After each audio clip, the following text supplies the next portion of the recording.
आज दिनांक 22/1/21 को हमारे साथ एक कानूनी महिला कानूनी अधिवक्ता रजनी सिंह एडवोकेट जुड़ी हैं और मैं इनसे पूछना चाहूंगा कि जो देश के अंदर सबसे बड़ी एक बीमारी है करप्शन, भ्रष्टाचार, जिसको एक मुद्दा है, जिसको लेके बहुत सारी संस्थाएं आज जैसे कई तरह के आंदोलन सड़क पर हो रहे हैं, कई राजनीतिक पार्टियां कर रही हैं, लेकिन देश की सबसे बड़ी समस्या मेरे को लगता है कि इस देश के अंदर भ्रष्टाचार है। और राजीव गांधी जी ने भी ये बात, आदरणीय पूर्व प्रधानमंत्री थे और उन्होंने हमारे एक और पूर्व प्रधानमंत्री भारतीय जनता पार्टी के अटल बिहारी वाजपेयी जी को ये बात बताई थी कि इस देश में 1 रुपए जो हम बेचते हैं वो 19 पैसे ही जनता तक पहुंच पाता है। तो इस विषय में एक ये यूट्यूब चैनल पे भी बहुत सोशल मीडिया प्रचार हुआ। मैं जानना चाहूंगा कि आप इस प्रोफेशन में आई हैं, एडवोकेट कानूनी अधिवक्ता आप बनी हैं, आपका उद्देश्य क्या है? नमस्ते, मेरा नाम रजनी सिंह है, जैसा कि सर ने बता दिया है। सर बात कर रहे हैं भ्रष्टाचार के बारे में। मैं ये बताना चाहूँगी कि भ्रष्टाचार एक ऐसी बीमारी है जिसे नीचे से लेके ऊपर तक हर व्यक्ति फेस करता है, चाहे वो छोटा हो या अमीर हो या गरीब हो। और भ्रष्टाचार कोई एक बंदा नहीं खत्म कर सकता है, उसको सबको ही मिलकर खत्म करना है। बाकी मैं सर से मिलने आई थी आज। श्री गुलशन शर्मा जी हैं जो ट्रेजरर के पद पर इलेक्शन के लिए कंटेस्ट कर रहे हैं, तो आज इनसे मैं बहुत इम्प्रेस हुई थी इनके विचारों से। बाकी सर बात करेंगे इस बारे में।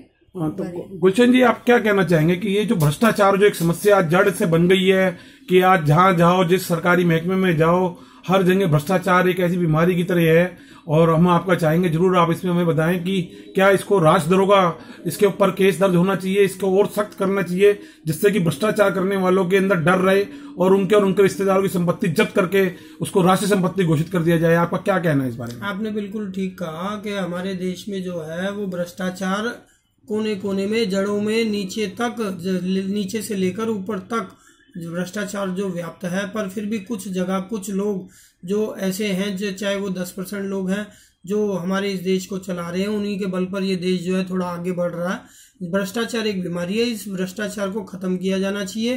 भ्रष्टाचार से रिलेटेड हमारी पिछली सरकारों ने और जो अब वर्तमान सरकार है उसने भी कई कानूनों में संशोधन किया है और इनको कानूनों को सख्त किया है। पर इन कानूनों के सख्त होने के बावजूद भी जो भ्रष्टाचार ना तो कम हो रहा है ना ही खत्म हो रहा है।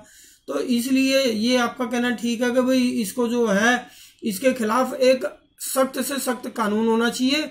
और जो भ्रष्टाचारी किसी भ्रष्टाचार में लिप्त पाया जाता है तो उसकी कैसी भी प्रॉपर्टी हो, चाहे वो उसके नाम से हो, चाहे उसके बीवी बच्चों के नाम से हो, चाहे बेनामी हो, उसको जब्त कर लिया जाना चाहिए और राष्ट्र संपत्ति घोषित करके राष्ट्र के निर्माण में उसका यूज किया जाना चाहिए। क्योंकि वो संपत्ति जो काला धन है वो किसका है? वो हमारे राष्ट्र का ही है, तो वो हमारे राष्ट्र निर्माण में उसका यूज होना चाहिए, उसका प्रयोग होना चाहिए। आपका बहुत बहुत धन्यवाद। आज आपने जो राष्ट्रवादी और जो प्रभावशाली राष्ट्रवादी विचार और ये जो मुद्दा आज उठाया है, मुझे लगता है कि आने वाले समय के अंदर ये देश का यूथ और ये जो युवा कानूनी अधिवक्ता आज आपके इस चैम्बर में बैठे हुए हैं, ये इतिहास रचेंगे, ये सामने लेकर आएंगे 135 करोड़ देश की जनता की आवाज। और ये जो लिप्त आज है, इसके लिए हम आपका बहुत बहुत धन्यवाद करते हैं कि आज इस देश की मिट्टी के लिए आपने जो बात कही है, देश की मिट्टी का कर्ज जो हर एक आदमी को उतारना चाहिए। हम धार्मिक तौर पे हर धर्म के आदमी होते हैं तो हम किसी न किसी से प्रयास करते हैं, लेकिन आज अपने देश के लिए, इस देश के राष्ट्रवादी विचारों के लिए, इस देश की मिट्टी का कर्ज उतारने के लिए जो आज अपने प्रभावशाली आज अपने विचार गए हैं, हम प्रयास करेंगे 135 करोड़ जनता तक पहुंचाने के लिए।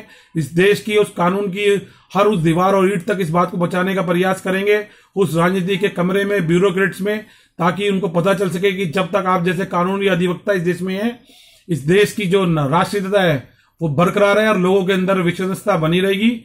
और इसी उम्मीद के साथ आपका बहुत बहुत धन्यवाद।